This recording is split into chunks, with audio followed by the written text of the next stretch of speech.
pada kesempatan ini ada beberapa hal terkait proses pembelajaran tentang budaya positif yang akan kita laksanakan di SMP Negeri 3 Tumor. Baiklah, selama kami mengikuti program guru penggerak, program calon guru penggerak yang sudah beberapa bulan yang lalu sudah kami lewati, hingga pembelajaran kami pada saat ini sudah sampai ke modul 1.4, itu tentang budaya positif. Nah, apa itu budaya positif?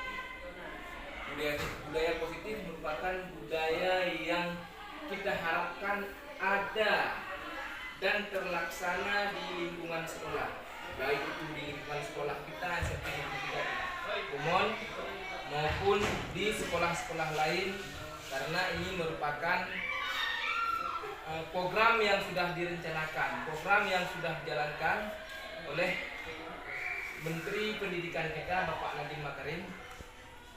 Dan sebelumnya budaya positif ini juga sudah pernah ada, kemudian sudah pernah dilaksanakan pada saat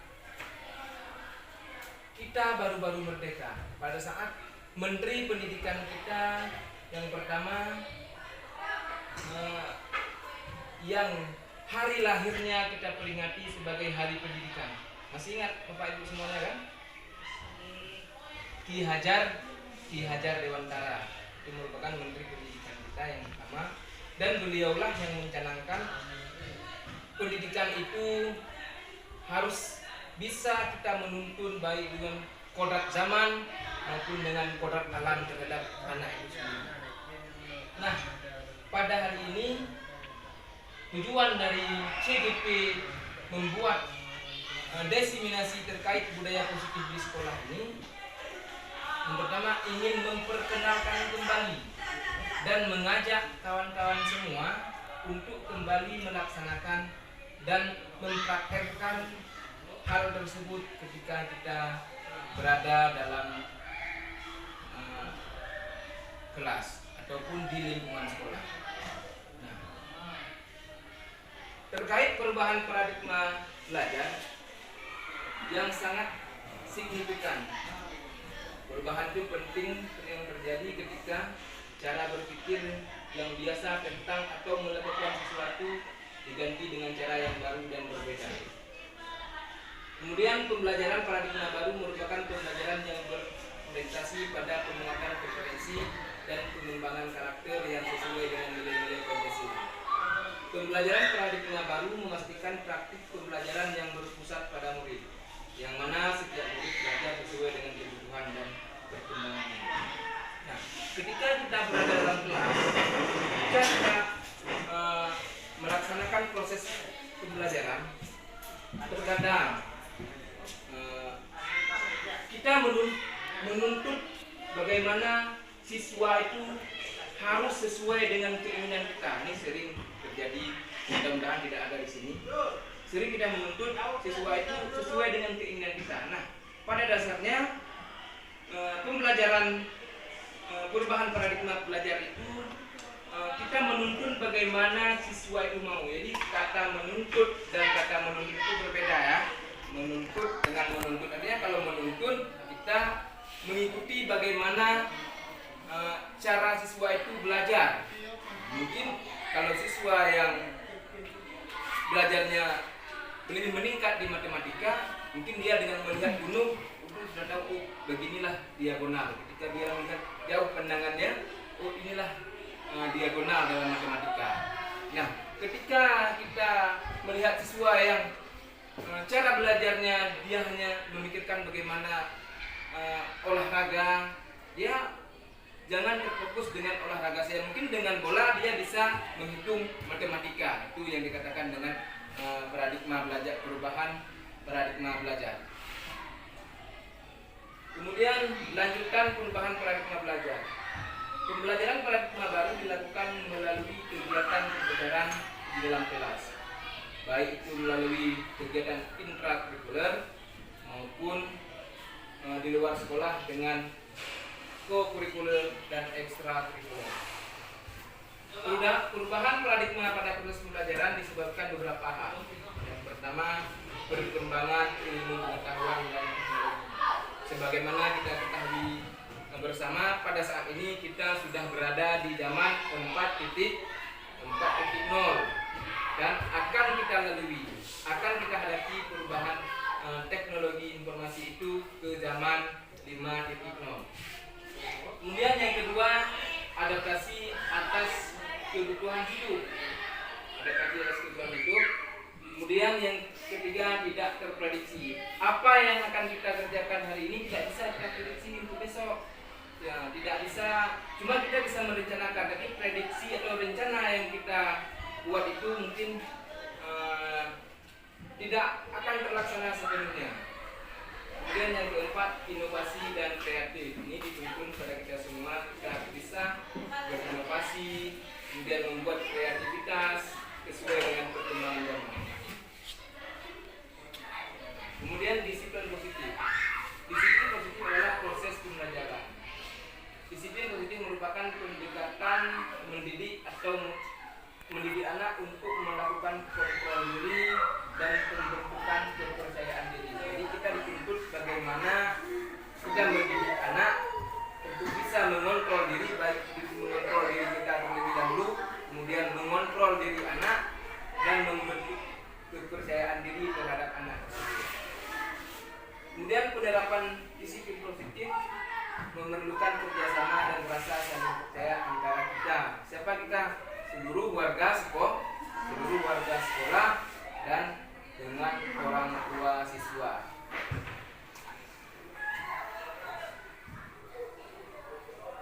Kemudian motivasi perilaku manusia.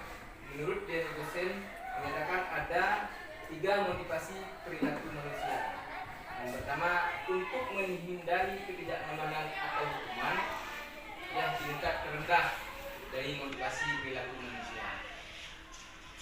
Sebenarnya mereka sedang menghindari permasalahan yang mungkin muncul dan berpengaruh pada mereka secara fisik, psikologis, maupun tidak terpenuhinya kebutuhan mereka. Bila mereka tidak melakukan tindakan tersebut, motivasi ini bersifat eksternal. Jadi saat kita memberikan motivasi terhadap siswa, kadang-kadang kita dengan cara memberikan hukuman kepada siswa. Ketika mungkin anak datang terlambat, langsung karena terlambat, hukumannya kutip sampah dulu di pekarangan sekolah. Tapi kebiasaan itu kita lakukan. Jadi cara itu kita ubah dengan nanti akan kita lanjutkan pada slide selanjutnya dengan segitiga restitusi. Memberikan hukuman ketika mereka terlambat, kemudian dia membuat sebuah kesalahan, langsung meminta siswa tersebut untuk mendapatkan hukumannya apa? Apakah berdiri di depan kelas, kemudian mengulik sampah yang ada di pekarangan, tanpa mungkin kita lupa menanyakan kenapa dia bisa terlambat. Ada hal apa sehingga siswa tersebut bisa selalu, mungkin kadang-kadang cuma dia yang sering datang terlambat ke sekolah. Kemudian untuk mendapatkan imbalan dan penghargaan dari orang lain. Mungkin siswa kadang-kadang ketika dia melakukan sesuatu dia mengharapkan imbalan, atau nanti ketika saya mau membantu ibu guru, baik itu mencuci piring, kemudian membantu hal-hal yang lain sebagainya, mendapatkan nilai yang baik, akan mendapatkan nilai plus, kan sering kita dengar seperti itu. Murid melakukan sebuah tindakan untuk mendapatkan pujian. Ya, kadang-kadang ketika kita mengharap sesuatu dari murid tersebut, dia butuh juga harapan dari kita, pujian kemudian atau hal-hal lain, hadiah, pengakuan atau imbalan dan lain sebagainya. Kemudian yang selanjutnya, untuk menjadi orang yang mereka inginkan dan menghargai diri sendiri dengan nilai yang mereka percaya. Jadi karena kebiasaan tersebut selalu percaya, saya harus rajin nih, saya harus bisa membantu ini, dia ibu tersebut atau bapak tersebut akan memberikan nilai yang bagus terhadap saya, akan memberikan hadiah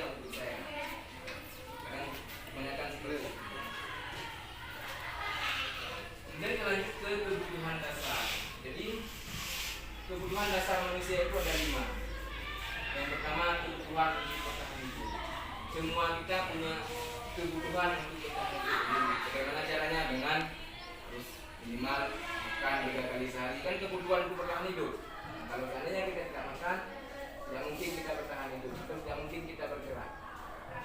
Kemudian kebutuhan dasar manusia yang kedua, cinta dan kasih sayang. Jadi semua orang mengharapkan cinta dari orang tuanya, mengharapkan rasa kasih sayang dari kawan-kawannya. Kemudian yang ketiga, kebutuhan dasar yang ketiga, kebebasan. Jadi setiap manusia itu punya atau mau terbebas tanpa ada beban, tanpa ada paksaan, tanpa ada dorongan. Kemudian yang keempat, kesenangan. Jadi semua kita butuh kesenangan. Tidak ada manusia yang tidak butuh kesenangan. Begitu juga dengan anak-anak, mereka juga butuh kesenangan. Kemudian yang kelima, kekuasaan. Jadi kalau kebutuhan bertahan hidup juga ada, cinta dan kasih sayang sudah kita dapatkan, kebebasan juga ada, kesenangan juga kita miliki. Jadi kekuasaan, kebutuhan yang terakhir, kekuasaan. Kemudian kita lanjut ke posisi kontrol restitusi. Jadi kita seorang guru ini ada 5 posisi kontrol kita. Yang pertama, penghukum. Jadi ketika ini kita akan tahu kita berada di posisi mana. Seorang penghukum bisa menggunakan hukuman fisik maupun hukuman verbal. Jadi seorang guru itu kalau dia berada di posisi penghukum, dia akan memberikan baik hukuman fisik maupun hukuman verbal seperti yang kita Bapak sebutkan tadi. Kalau hukuman fisik mungkin jewer telinga itu hukuman fisik. Kemudian hal-hal seharusnya harus kita hindari dan tidak boleh kita lakukan. Kemudian hukuman yang lain-lain seperti yang sudah kita sebutkan pada video tadi. Kemudian yang kedua, membuat orang merasa bersalah. Pada posisi ini biasanya guru akan bersuara lebih lembut. Contohnya, membuat orang merasa bersalah. Kadang-kadang ketika kita menghadapi anak, menghadapi siswa, ketika kita memberikan tugas, ketika tugas itu tidak dilaksanakan atau tidak dikerjakan oleh siswa tersebut, kita akan bertanya, kenapa? Apa hal sehingga tugas yang diberikan tidak kamu kerjakan? Tugas yang Bapak berikan tidak kamu kerjakan? Kan lembut cara kita, tapi membuat anak itu merasa bersalah dia, sehingga tugas yang telah diberikan, tugas yang seharusnya dilaksanakan tadi tidak dikerjakan. Kemudian yang ketiga, posisi kontrol guru yang ketiga yaitu teman. Guru pada posisi ini tidak akan menyakiti murid, namun akan tetap berupaya mengontrol murid melalui persuasi. Posisi kita yang ketiga itu guru itu sebagai teman. Ketika dengan siswa kita berkawan, dengan semua siswa itu tidak ada kita berbuat masalah, kita dijadikan oleh siswa itu sebagai teman. Nah, dalam posisi ini kita berupaya untuk mengontrol siswa tersebut, bagaimana proses belajar mengajarnya dalam kelas, bagaimana ketika dia menghadapi orang lain, bagaimana ketika menghadapi orang tua, bagaimana ketika dia berada di pekarangan di luar sekolah. Kemudian yang keempat, monitor atau memantau. Monitor berarti mengawasi. Kita lebih banyak kadang-kadang mengawasi murid tersebut. Ketika dia keluar main-main, mungkin berada di karangan sekolah, cuma kita awasi, udah tahu dia, nanti kita panggil dia kemari, kenapa bisa keluar, apa hal yang membuat kamu keluar dari pekarangan sekolah, kamu tidak berada di lingkungan sekolah ketika jam belajar. Itu posisi monitor atau posisi monitor. Kemudian yang kelima, ini yang sangat diharapkan, yaitu kita guru itu harus berada di posisi manajer. Dan yang terakhir adalah posisi manajer, posisi mentor, di mana guru berbuat sesuatu bersama dengan murid, mempersilahkan murid, mempertanggungjawabkan perilakunya, mendukung murid agar dapat menemukan solusi terhadap permasalahan dia sendiri. Kalau kita lihat, kalau kita perhatikan, semua siswa itu, semua murid itu ada masalahnya sendiri. Tidak ada orang yang tidak punya masalah, kan semua punya masalah. Jadi kita selaku guru harus menjadi manajer, harus menjadi mentor bagi anak tersebut, bagi siswa tersebut, tempat dia bertanya, tempat dia mengharap sesuatu. Kita berada di posisi ini. Jadi posisi penghukum, membuat orang merasa bersalah, teman, monitor atau pemantau, dan yang kelima manajer. Nanti di posisi manajer kita berada sekarang. Nah, bagaimana caranya kita berada di posisi manajer? Yang pertama dengan membuat keyakinan kelas. Keyakinan kelas ini berbeda dengan peraturan ya. Kalau peraturan kita buat tanpa ada harapan dari anak-anak, tanpa ada kesepakatan dari anak. Tapi kalau keyakinan kelas kita buat mereka yang menyepakati bagaimana kelas kita dalam belajar. Contoh, ketika bel sudah berbunyi atau ketika sudah masuk waktu pembelajaran, ada juga anak-anak yang masih berada di luar sementara guru sudah di dalam. Nah, untuk menghindari hal itu kita buat dulu keyakinan kelas. Kita buat dulu mereka yakin dengan keadaan kelas kita.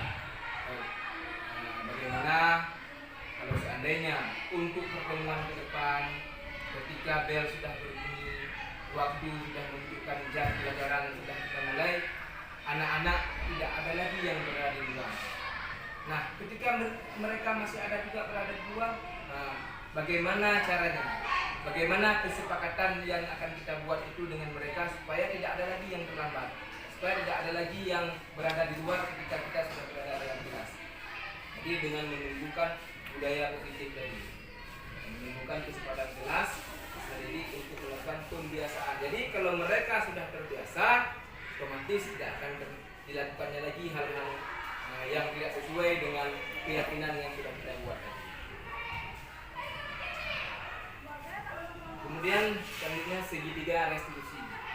Segitiga restitusi merupakan proses pemecahan permasalahan yang dihadapi oleh siswa.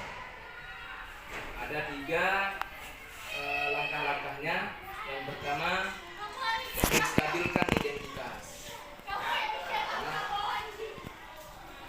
Maksud menstabilkan identitas ini kita menanyakan bagaimana, kenapa siswa tersebut melakukan sebuah kesalahan. Contoh kemarin yang sudah Bapak praktekkan pada saat pelaksanaan segitiga restitusi dengan 2 orang siswa. Yang pertama, kasus yang pertama, siswa terlambat datang ke sekolah. Yang kedua, siswa menyontek hasil pekerjaan teman yang lain. Jadi cara kita menstabilkan identitas, kita bertanya dulu dengan siswa, panggil dia, kenapa kamu bisa terlambat datang ke sekolah? Jangan langsung bertanya kenapa kamu langsung terlambat ke sekolah. Hal apa yang menyebabkan kamu bisa terlambat ke sekolah? Cara bertanyanya yang berubah. Jadi posisi kita sudah berada di menstabilkan identitas siswa tersebut. Kalau langsung ditanya kenapa kamu terlambat, kan langsung pertanyaannya langsung. Jadi kalau dimulai dengan apa yang menyebabkan sehingga kamu bisa terlambat datang ke sekolah. Kemudian baru yang kedua, langkah yang kedua, validasi tindakan yang salah. Bagaimana validasi tindakan yang salah? Kita tanyakan, kamu punya alasan kenapa datang terlambat ke sekolah itu, pasti kamu punya alasan. Bisa jadi bergadang malam, kemudian main HP atau tidur terlambat sehingga membuat anak tersebut telat bangunnya dan otomatis dia akan telat datang ke sekolah. Kemudian baru menanyakan keyakinan yang sudah kita sepakati tadi. Keyakinan keras yang sudah kita sepakati misalnya, jadi mulai hari ini kalau seandainya kamu tidur terlambat, otomatis selanjutnya akan telat datang ke sekolah, akan terlambat datang ke sekolah. Tidak bisa mengikuti senam pagi, tidak bisa mengikuti wirid yasin kalau pada hari Jumat, dan pada hari ini tidak bisa mengikuti upacara bendera. Jadi untuk itu mulai hari ini Jangan main, kalau memang seandainya main HP sampai jam 12 malam, cukup sampai jam 9. Tidak bisa kita batasi. Kalau langsung anak-anak tersebut kita batasi malam, minimal bisa kita ingatkan dia untuk stop permainannya sampai jam 9. Dia sebenarnya langsung tidur, otomatis dia tidak akan terlambat lagi datang ke sekolah. Baik, semua itu yang bisa Bapak sampaikan pada hari ini. Jadi harapan Bapak kepada kawan-kawan semua, kepada semua guru yang ada di SMP 3 Purman ini, bagaimana cara kita bangunlah budaya positif itu di dalam lingkungan sekolah kita, sehingga sekolah kita ini menjadi sekolah yang bisa dicontoh oleh sekolah-sekolah yang lain. Sehingga anak-anak yang ada di tempat kita tinggal ini, mereka merasa nyaman ketika berada di sekolah, merasa nyaman ketika berada di lingkungan kita pada saat ini. Tidak ada yang saya malas ke sekolah, tidak enak belajar hari ini, tidak ada lagi kejadian seperti itu. Mudah-mudahan dari apa yang sudah Bapak sampaikan pada hari ini menjadi pembelajaran bagi kita semua. Terima kasih. Di mana ada kesalahan dan kekurangan, Pak mohon permohonan maaf. Assalamualaikum warahmatullahi wabarakatuh.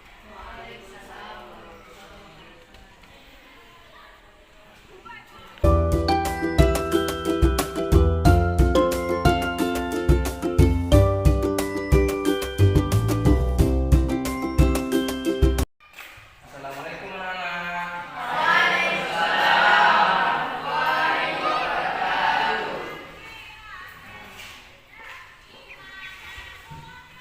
Ini silahkan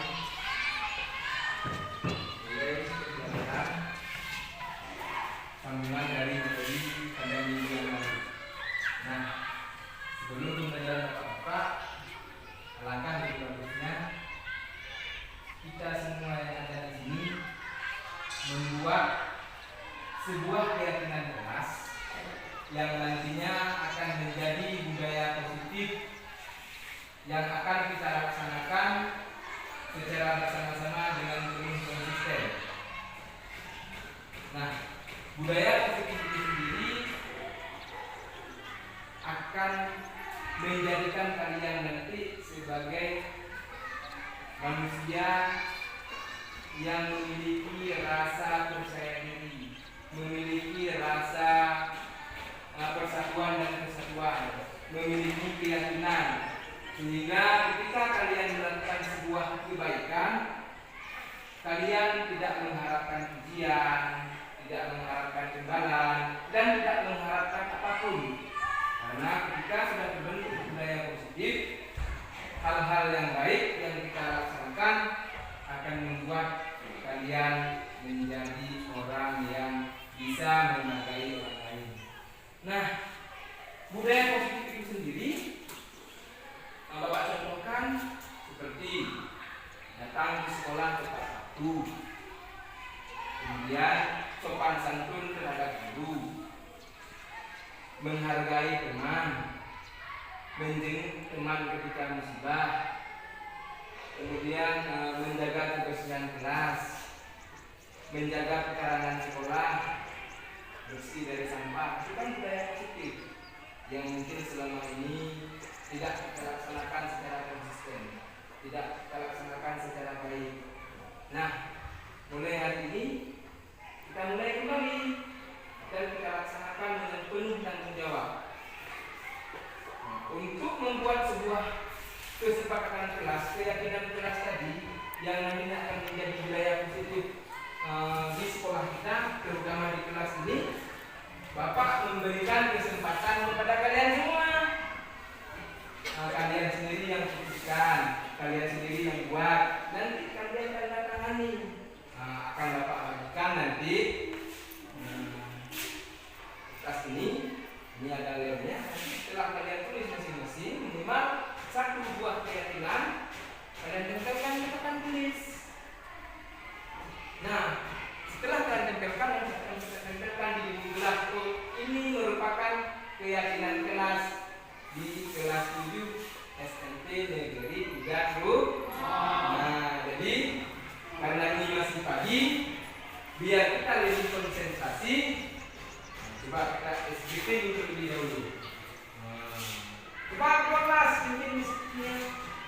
biar kita lebih semangat ya.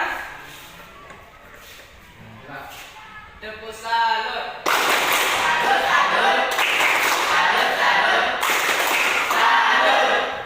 tepuk tangan untuk kita semua.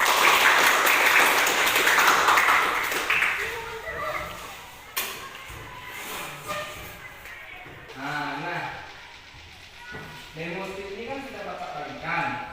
Kalian tuliskan keyakinan kelas menurut kalian yang nanti akan kita jalankan secara konsisten sehingga menjadi sebuah budaya positif di lingkungan kelas kita ini, di kelas 8 SMP Negeri 3 Tumon.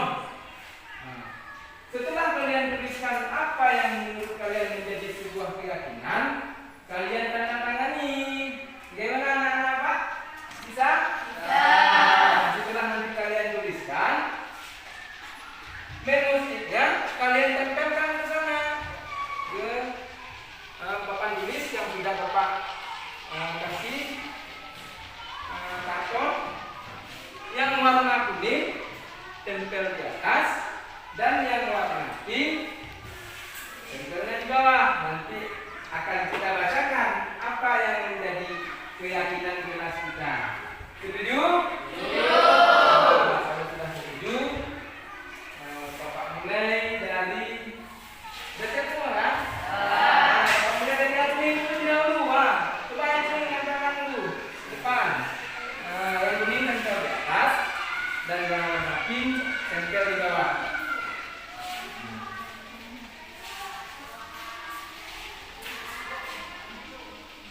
Oke.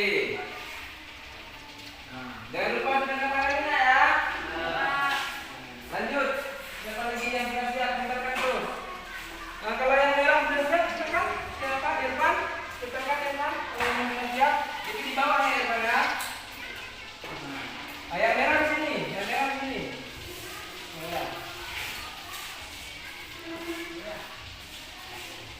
Ya, bawa lagi Irfan. Nanti sama kawannya. Oke.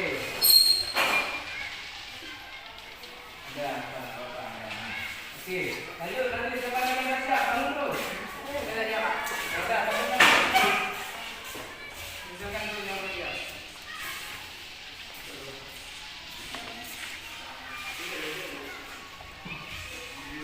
Tiga. Nah, kalian sudah membuat keyakinan kelas di memo sheet yang sudah Bapak bagikan tadi. Nah, keyakinan kelas itu sendiri sudah kalian tanda tangani dan akan menjadi sebuah keyakinan yang secara konsisten akan kita laksanakan. Jadi, karena di antara kalian semuanya sudah memberikan ide dan masukan tentang keyakinan kelas, Bapak mintakan 2 orang untuk membacakan keyakinan kelas yang sudah Bapak sebutkan tadi. Coba anak Bapak Yulia. Coba bacakan Yulia keyakinan kelas yang sudah dituliskan tadi. Baiklah kawan, saya akan membacakan keyakinan kelas sebagai budaya positif. Menghargai teman, menghargai guru, jika datang penuh. Iya, terima kasih. Tepuk tangan dulu. Bapak berikan sebentar lagi untuk jalan kelas lagi. Siapa? Oh, Romi. Ya, silakan Romi. Yang laki-laki pula yang membacakan keyakinan kelasnya. Baiklah teman-teman, saya akan membaca keyakinan kelas sebagai budaya positif. Kelas 8 SMP Negeri 3 Menunggu guru dalam kelas, selalu jaga perhatian, tidak membuang sampah sembarangan. Ya, terima kasih.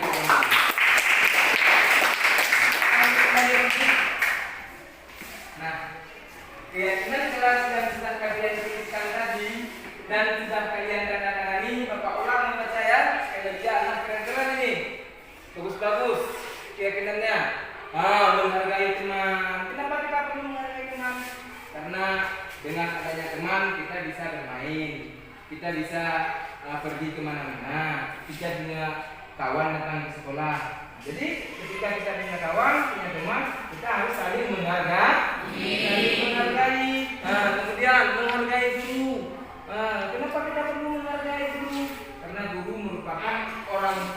kedua kita yang memberikan kita pendidikan. Nah, selanjutnya menjaga kebersihan kelas. Nah, Bapak salut pada kalian hari ini. Sebelum keyakinan ini sudah kita laksanakan, kita bicarakan, kita sepakati, ternyata begitu Bapak masuk kelas pagi ini, kelas kalian bersih dari sampah. Kalau ada Bapak mau beli nanti, ya. Kemudian apa lagi? Ya, ini datang tepat waktu ini perlu. Kenapa kita perlu datang tepat waktu ke sekolah? Karena dengan datang tepat waktu sampai ke sekolah kita bisa semangat pagi. Kalau hari Senin bisa mengikuti upacara bendera. Kalau di hari Jumat kita bisa baca yasinan secara bersama-sama. Nah, kalau hari Sabtu kita bisa buat Sabtu bersih. Itu gunanya datang tepat waktu. Nah, ada lagi yang lain nih. Tidak merusak sarana sekolah. Sarana sekolah merupakan milik kita semua. Ya, kalau bukan kita yang jaga, siapa lagi? Karena itu merupakan milik semua warga SMP Negeri 3 Temon. Nah, apalagi ini yang paling perlu. Kita sebagai seorang siswa perlu menjaga kerapian, perlu menjaga kebersihan. Nah, yang laki-laki yang masih merasa rambutnya panjang, nanti pangkas rambutnya. Yang perempuan juga seperti itu. Nah, kerapian itu perlu. Kemudian apa lagi nih? Tidak pernah cabut. Nah, ketika kalian sudah datang ke sekolah, kalian pulang sampai bunyi bel tanda waktunya pulang. Jangan keluar jam istirahat langsung get out dari sekolah, tidak boleh. Nanti terjadi hal-hal yang tidak diinginkan, kita juga yang korban. Tidak boleh cabut pulang ke sekolah. Selalu mengikuti upacara bendera. Karena upacara bendera merupakan bentuk atau rasa nasionalis kita terhadap bangsa dan negara. Jadi keyakinan kelas yang sudah kalian tuliskan ini nanti akan kita tempelkan di dinding kelas. Jadi semua warga kelas 8 SMP Negeri 3 Temon melaksanakan keyakinan kelas dengan penuh konsisten. Dia berdi dengan itu kita tuh 1 menit sekarang. Katiblah. Senang kan? Senang keyakinan? Kita akan merasa senang, bahagia karena ada sebuah keyakinan yang sudah kita sepakati, sudah kita tandatangani dan akan kita laksanakan secara bersama-sama dengan penuh konsisten dan tanggung jawab. Jadi pada hari ini sebelum Bapak mulai pembelajaran, ini sudah Bapak tengok tadi ada yang sudah bangun-bangun kan merasa capek nih kayaknya. Jadi untuk kembali konsisten nanti dengan pembelajaran yang akan Bapak sajikan, kita kembali lagi tes greeting terlebih dahulu. Atau ada tes greeting yang lain yang sudah Bapak ajarkan kemarin, atau kita tes greeting seperti yang salut tadi. Yang salut aja ya. Nah, Pak.